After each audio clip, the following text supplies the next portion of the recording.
দেখুন মহাপ্রভুর হৃদয় কত উদার, কত বিশাল, নিতাই চাঁদের উদার হৃদয়। জগৎ যারে ফেলে ঠেলে, নিতাই তাকে করে করে। জগৎ যাকে ঘৃণা করে, ঠেলে ফেলে দেয়, দূর দূর দুচ্ছাই করে, আমার নিতাই তাকে করে করে। শ্রীগুরু তারে করে করে। জগৎ যারে ফেলে ঠেলে, শ্রী গুরু নিতাই তারে করে কোলে। গুরু তো নিতাই। গুরুদেবের ভিতরে যদি নিত্যানন্দকে না পেলেন, মহাপ্রভুকে না পেলেন, রাধারানীকে না পেলেন, কারুণ্য তারুণ্য কে না পেলেন, লাবণ্য তারুণ্য কারুণ্যকে না পেলেন, তো কোথায় পাবেন? তো এই জন্য সর্বদেব মন গুরু মান জানিয়া, গুরুকে আমার স্বরূপ বলে জানবে। তো আমরা কেমন জানবো? জানার প্রকারটা কি? গোবিন্দ হচ্ছেন সম্বন্ধ তত্ত্ব, উপাস্য তত্ত্ব। তো শিষ্যের নিকট গুরুদেব কি সম্বন্ধ তত্ত্ব, উপাস্য তত্ত্ব? বললেন না না না না, গুরুদেবের রাসলীলা নেই। লীলা কল্লল বারিধি ত্রিজগৎ মানসা কর্ষি মুরলী কলকুজিত বিস্মাপিত চরাচর। বলেন না না, ওই রকম না, ওই রকম না। তবে যে বলছেন মান্দি জানিয়া, বিধিলিঙ্গ প্রয়োগ করছেন। বলে দেখুন, গুরুদেব আমাদেরকে কৃষ্ণ মন্ত্র দিয়েছেন, উপাসনা পদ্ধতি শিক্ষা দিয়েছেন, আমাদের সম্প্রদায়ের যা কিছু শিক্ষণীয় বস্তু গুরুদেব তাই দিয়েছেন। গুরুদেব তো গৌড়ীয় বৈষ্ণবকে শিখিয়েছেন। কি শিখিয়েছেন? রাধা পদ সুধারা শিষে পদে করিলা দাসী, গোড়া পদে বাঁধি দিলা চিত, রাধা রাধা রমণ সহ দেখাইলা কুঞ্জ গেহ, জানাইলা শিখাইলা দুহু প্রেমরিত। এই তো গুরুদেবের স্বরূপ। তাহলে ভগবান কেন বলছেন মান বিজানিয়া? প্রশ্ন, বিতর্ক। আমার স্বরূপ বলে জানবে। আসল হচ্ছে ভগবান যেই প্রকার পূজ্য, তস্মিন তজ্জনে ভেদা ভাবাৎ। গুরুদেব শিষ্যের কাছে সেইভাবেই পূজ্য, তার থেকে অধিকাধিক পূজ্য, আরাধ্য। এটাই এখানে তাৎপর্য। আচ্ছা, আমরা যে দেখছি গুরুদেব সবসময় প্রসাদী গ্রহণ করছেন, সকলের অধরামৃত নিচ্ছেন, ভজন করছেন, নিজেকে বৈষ্ণব দাস বলে মনে করছেন, সবার শেষে প্রসাদ পাচ্ছেন, সকলকে দণ্ডবোধ করছেন, সকলকে সম্মান করছেন, সহস্র দণ্ডবোধ করে লয় লক্ষ নাম, 2,000 বৈষ্ণবরীর নিত্য প্রণাম। তাহলে বলে ঠিক করছেন, গুরুবরম মুকুন্দ পৃষ্ঠতে স্মরমন। হে মন, গুরুদেবকে মুকুন্দের পৃষ্ঠ রূপে স্মরণ করবে, মুকুন্দ রূপে না। গোবিন্দের আসনে বসাবে না, মহাপ্রভুর আসনে বসাবে না, তাহলে সব গোলমাল হয়ে যাবে, অহংগ্রহ উপাসনা এসে যাবে, ওটা ভক্তি না। তাহলে উনি শ্রীমুখে বলে দিচ্ছেন, গুরুদেব আমার পৃষ্ঠ, ওনাকে আমার স্বরূপ বলে জানবে। গুরু তত্ত্বটি অত্যন্ত গূঢ় এবং রহস্যময়। ভগবত তত্ত্ব, ভক্ত তত্ত্ব এবং ভগবানের আত্মপ্রকাশিকা শক্তি, লাদিনী শক্তি সার, এই যে সম্বিত শক্তি সার, এর একটা সম্মিলিত অবস্থা। এই জন্য মান বিজানিয়া।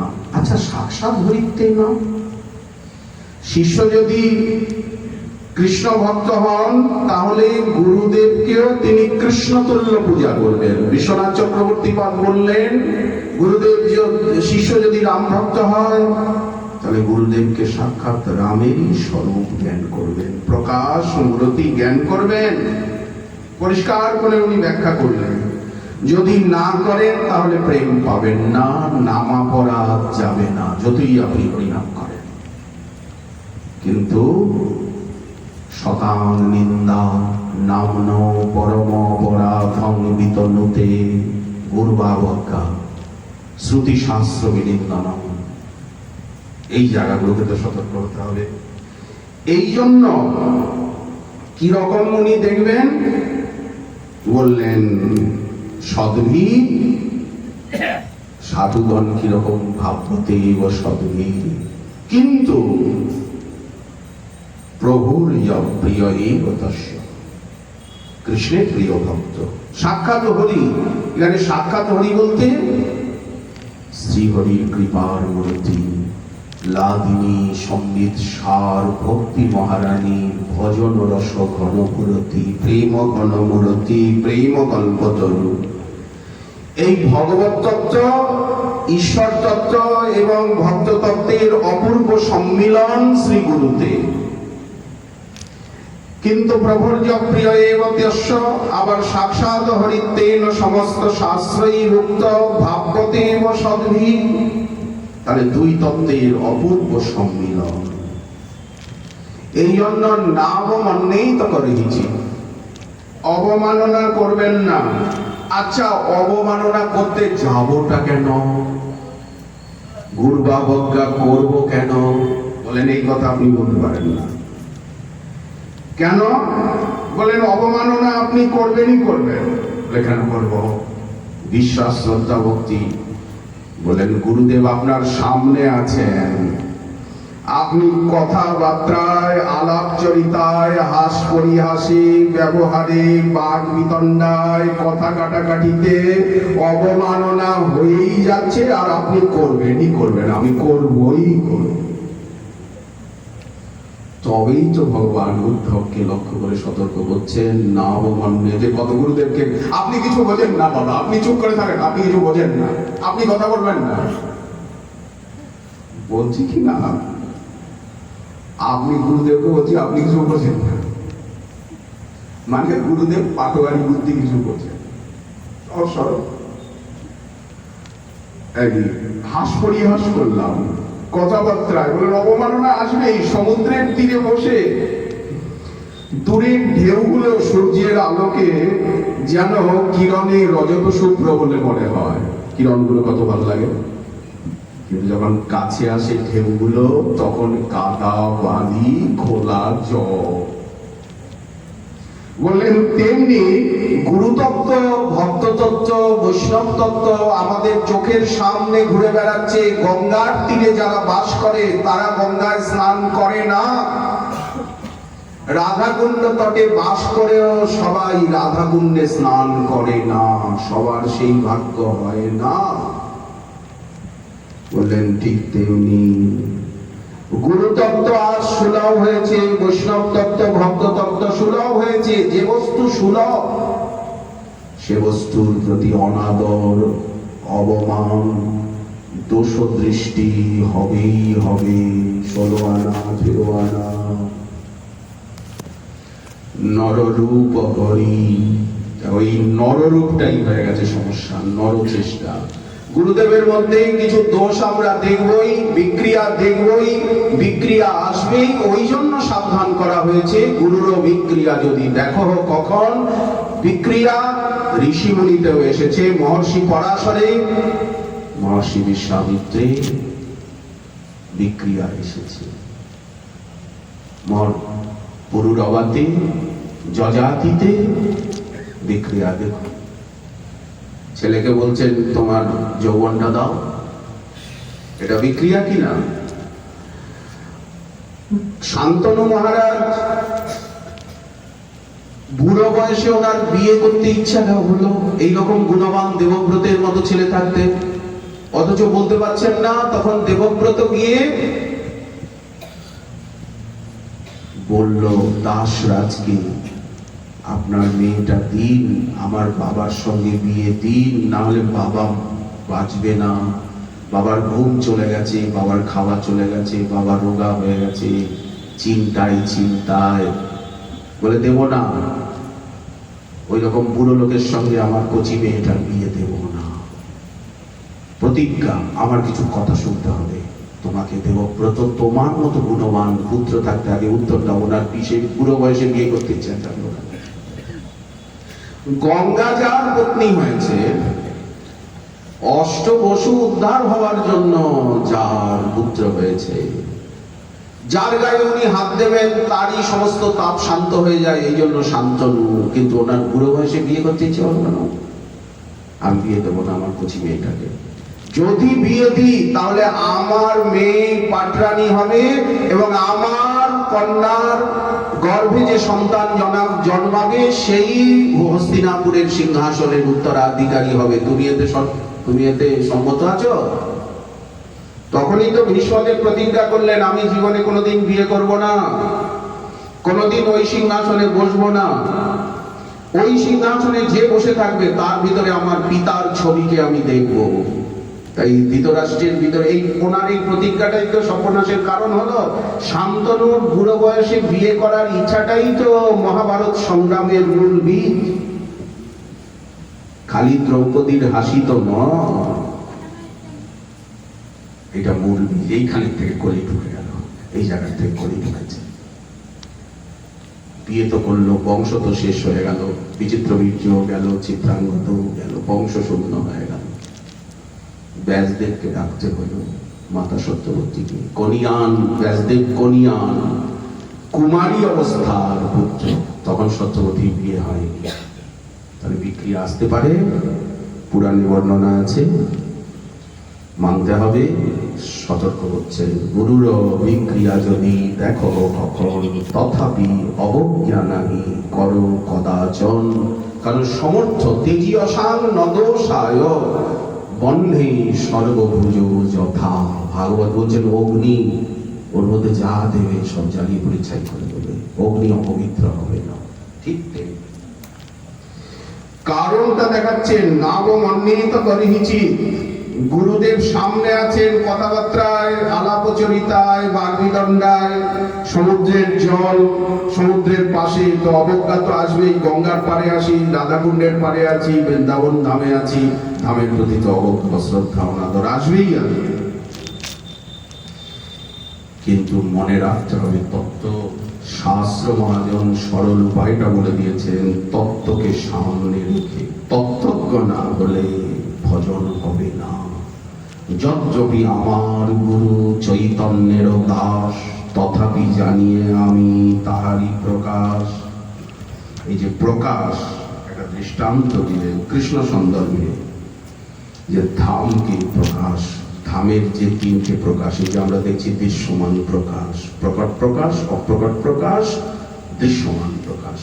এখন ধামে যা কিছু দেখছি সব চিন্ময়, বৃন্দাবন মহিমামৃত। কিন্তু এই বৃক্ষটা যে কল্পতরু, এই লতাটা যে কল্পলতা, মেনে নিতে পারছি না, মেনে নিতে পারছি না। কেন?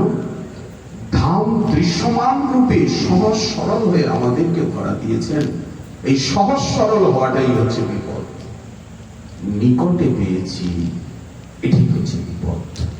গুরুদেব আমার মতো প্রসাদ পাচ্ছেন, ঘুমাচ্ছেন, চলছেন, বলছেন, সমস্ত ব্যবহার করছেন, অন্তরে নিষ্ঠা করো, বাচ্চে লোক ব্যবহার।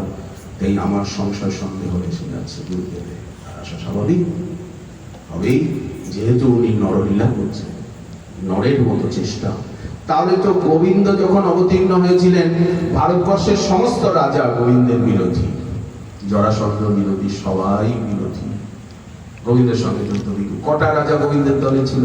পঞ্চপাণ্ডবের দলে কটা রাজা ছিল? নিজের মামা মদ্র নরেশ, সে পর্যন্ত বিপরীত দিকে চলে গেল, মাতৃক ভাই। কজন সমর্থন করেছে? কজন কৃষ্ণের সঙ্গে মিত্রতা করেছে? সবাই লড়াই ঝগড়া করছে। নিজের শালক রুক্মী পর্যন্ত বুঝেও বুঝছে না। শিশুপাল দত্তবক্র, শিশুপালকে বিস্তুত ভাই কৃষ্ণ, কিন্তু বুঝতে পারছে না, বুঝতে পারছে না। দুর্যোধন বুঝতে পারছে না। এই না বোঝার জন্যই অবমাননা এসে যাচ্ছে, বিতর্ক এসে যাচ্ছে। এই জন্য ভগবান সাবধান করছেন, না অবমাননেই উচিত ন মর্তবুদ্ধা। কেন অবমাননা আসছে? মানুষ জ্ঞান আসছে, অসূয়েত দোষ দৃষ্টি এসে যাচ্ছে। এটা উনি ঠিক করছেন না, এটা উনি ঠিক বলছেন না, এটা গুরুদেবের সঙ্গে কথা কাটাকাটি করছি, গুরুদেবকে শিক্ষা দিচ্ছি, বাগ বিতণ্ডা, আরে আদালত পর্যন্ত হচ্ছে। গুরুদেবকে বিষ খাইয়ে মেরে ফেলছে কত লোক, কত দৃষ্টান্ত, কত কত দৃষ্টান্ত। গুরুদেবকে খাইয়ে দাইয়ে উপরে পার্সেল করে দিচ্ছে। অবমাননা। তাহলে তত্ত্বজ্ঞান চাই, তত্ত্বজ্ঞান বিনা হবে না। ন মর্তবোদ্ধা অসুনিত। আপনি আপনার আশ্রম মঠ মন্দির টাকা পয়সা শিষ্যের নামে লিখে দিয়ে দেখুন। এবার অন্য একটা ভালো ছেলে এলো, তখন সেই ভালো ছেলেটাকে আপনি উত্তরাধিকারী করবেন। যেই সংকল্প করলেন, যেই বললেন বাবা একেও নিয়ে নাও, একে সঙ্গে রাখো, সঙ্গে সঙ্গে যে পুরাতন শিষ্য সে বলল দাঁড়াও, গুরুদেবকে পার্সেল করে রাধারানীর কাছে আজই কোরিয়ার করে পাঠাবো। কত দৃষ্টান্ত। প্রতিটি ভক্ত দেখুন, গৌরী বৈষ্ণব জীবন দেখুন, রামদাস কাঠিয়া বাবা মহারাজের জীবনী দেখুন। এই ভারী কঠিন। গুরুপাদ পদ্মে রহে যার নিষ্ঠা ভক্তি, জগত দাঁড়িতে সেই ধরে মহাশক্তি। শক্তিটা কোথা থেকে আসে? গুরু ভক্তির থেকে শক্তি। গুরু বলে বলিয়া, গুরু পেহেলমান তো শিষ্য পেহেলমান। আরে রাধেশ্যাম বাবা মহারাজের মতো যদি পেহেলমান গুরু পাই, তাহলে তো আমি পেহেলমান শিষ্য হব। এখন বাবা মা ঠিক ঠিক ঠিক ঠিক করছে এরকম, আর ছেলে হবে কি এরকম? বাবা যদি মা হন মা কালী তাহলে শিষ্য হবে, আর ছেলেটা হবে একেবারে মদনের মতো সুন্দর, গায়ের রং টকটক করবে। এর হয়? এটা কি হয়? বাবা, আরে মায়ের মুখের আকৃতি, মায়ের গলার স্বর। এই জন্য ব্রজবাসী বলে যে মথুরাবাসী ভ্রান্ত, তারা কৃষ্ণকে যশোদার পাশে নিয়ে এসে দেখুক যশোদার মুখের সঙ্গে কৃষ্ণের মুখের সাদৃশ্য আছে কিনা, বর্ণের সাদৃশ্য আছে কিনা, কণ্ঠস্বরের সাদৃশ্য আছে কিনা, আর দেবকীর মুখের সঙ্গে কতটা সাদৃশ্য আছে। ওরা ভ্রান্ত, ওরা জানে। ওরা দেবকী নন্দন বলছে মথুরার লোকরা, জয়তি জননী বাসদেবকী জন্মবাদ যদুবর পরিষদ সৈর্দৌর্বে রস্যান্ন ধর্মম স্থিরচর ব্রজে নগ্নং সুস্মিত শ্রীমুখেন ব্রজপুরপতিতানাং বর্ধয়ন কামদেবম। দেবকী জন্মবাদ, ব্রজবাসী তার প্রতিবাদ করছে। কি করে উনি বসুদেবের পুত্র হলো, যশোদানন্দন হলো। উদ্ধব চমকে উঠেছে, আমার ভুল হয়ে গেছে, ভুল হয়ে গেছে। না বলছি মাতা পিতার মতো তো, মাতা পিতা নয়, আমার ভুল হয়ে গেছে। উদ্ধব কানে আঙুল দিয়েছে, উদ্ধব কান ধরেছে, আমার ভুল হয়ে গেছে, ক্ষমা করুন। বলছি কি মাতা পিতার নাম হলো মাতা পিতার মতো তো? বলে হ্যাঁ, ঠিক করে কথা বলো হে রাজদূত, ঠিক করে সামনে কথা বলো। এই গুরুপাদ পদ্মে রহে যার নিষ্ঠা ভক্তি, জগৎ দাঁড়িতে সেই ধরে মহাশক্তি। নিজে তো উদ্ধার হয়ই, জাহাজ হয়ে হাজার লক্ষকে নিয়ে উপারে চলে যায়। দেখুন ভক্তমান, দেখুন গোরখনাথ বীরনাথের জীবনী, কত জীবনী, প্রত্যেকটা জীবনী। যারা যা কিছু পেয়েছেন ব্রহ্মাণ্ড থেকে নিয়ে আজ পর্যন্ত, ইদানীন্তন পর্যন্ত, একমাত্র গুরু বৈষ্ণবের কৃপায় পেয়েছেন। যে যতটুকু পেয়েছেন, কেউ 1 টাকা পেয়েছেন, কেউ 2 টাকা পেয়েছেন, কেউ 50 টাকা পেয়েছেন, 100 টাকা পেয়েছেন, 1 কোটি পেয়েছেন, 1 লাখ পেয়েছেন, কিন্তু অতটুকু কেউ তাকে দিয়েছে। কে দিয়েছে? যাহার প্রসাদে ভাই এ ভগৎ তরিয়া যায়। নাই শিক্ষাগুরু দিয়েছে, নাই শিক্ষাগুরু দিয়েছে, নাই শ্রবণ গুরু দিয়েছে, নাই কোনো বৈষ্ণব দিয়েছে। কেউ না কেউ তো দিয়েছে, কেউ না কেউ তো দিয়েছে। যে দিয়েছে সে জানে, আর যে পেয়েছে সে জানে। আর এই জগতে কি কেউ মানে যে আমি পেয়েছি? নাকি কেউ বলে আমি পেয়েছি? না, মানে আপনারে অযোগ্য মানে, আপনারে অভাবী মানে, সর্বদাই এই মানে আমার কিছু হয় না। বঞ্চিত গোবিন্দ দাস, জীবন মৃত গোবিন্দ দাস। কেউ বলে আমি পেয়েছি। ধীর ধীর নরোত্তম দাস বলে আমি পেয়েছি। অতএব এমনই রহস্যময় কৃপামরণান্বিত পাদ পঙ্কজম শ্বেতাম্বরং গৌররুচিং সনাতনম সন্দং সুমাল্যাভরণং গুণালয়ং নমামি সদ্ভক্তিময়ং গুরুং হরিম। কাল ভুবন মঙ্গল হরিনাম সংকীর্তন অখিল ব্রহ্মাণ্ড তারণ অখিল জীব পাবন শ্রী নাম সংকীর্তন মহাযজ্ঞ। তথাপি অপরাহ্ন বেলায় 5টায় আবার শ্রী গুরু